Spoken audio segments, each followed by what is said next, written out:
Hello and welcome to Working Wise, a podcast created and produced by K&L Gates. Each episode is designed to provide labor and employment updates and compliance tips to lawyers and HR professionals.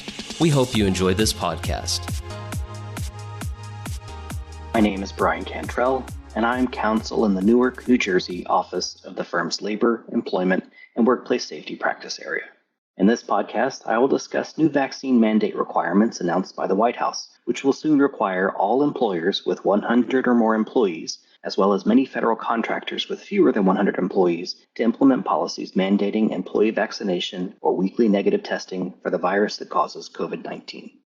On Thursday, September 9th, 2021, President Biden announced a new comprehensive national strategy for addressing the ongoing COVID-19 pandemic.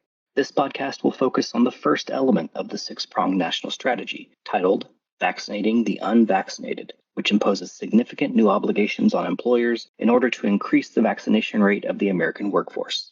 First, the White House has directed the Occupational Safety and Health Administration, also known as OSHA, to issue an emergency temporary standard that would require private employers with 100 or more employees to ensure their workforce is fully vaccinated or require any workers who remain unvaccinated to produce a negative test result on at least a weekly basis before coming to work. OSHA has not yet issued the emergency temporary standard, but is expected to do so within the coming weeks. This new emergency temporary standard would apply to approximately 80 million private sector workers in the United States. Covered employers would also be required to provide paid time off for time spent obtaining a COVID-19 vaccine, as well as for recovery from post-vaccination symptoms. Second, President Biden issued an executive order requiring federal agencies to include a clause in certain federal contracts requiring the contractors and their subcontractors to comply with workplace safety guidelines issued by the Safer Work Force Taskforce, which will require covered federal contractors and certain subcontractors to implement vaccine mandates for their workforce. The task force will issue the specific protocols and any exemptions on or before September 24th, 2021. By October 8th, 2021, the federal government will begin drafting language that must be included in federal contracts under the new executive order and begin requiring the vaccine mandate in new and renewed federal contracts and subcontracts. Thus, although this requirement has not yet gone into effect, employers who are federal government contractors or their subcontractors should expect to begin seeing requirements to comply with the task force mandate within a matter of weeks. Also note that the executive order will apply to contract-like instruments with private employers for services, construction, leases, and concessions. The executive order includes exemptions for certain types of federal agreements, such as federal grants, contracts below the simplified acquisition threshold, which is currently $250,000, and subcontracts solely for the provision of products. In light of these new directives, all employers with 100 or more employees should be preparing to impose mandatory vaccination policies or a weekly testing alternative for all employees who report to work in person. Additionally, any employer that has fewer than 100 employees but is a federal contractor or subcontractor should evaluate whether it is covered by the new executive order and coordinate with counsel to develop and implement a compliance program that complies with federal, state, and local laws.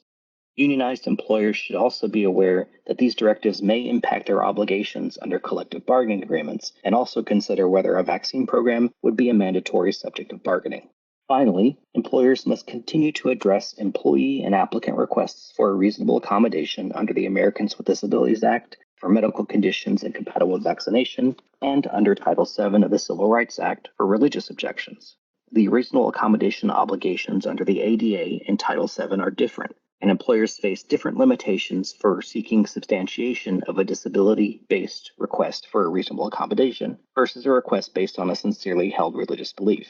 Additionally, the standard for what constitutes an undue hardship exempting an employer from having to grant an accommodation differs between these two laws.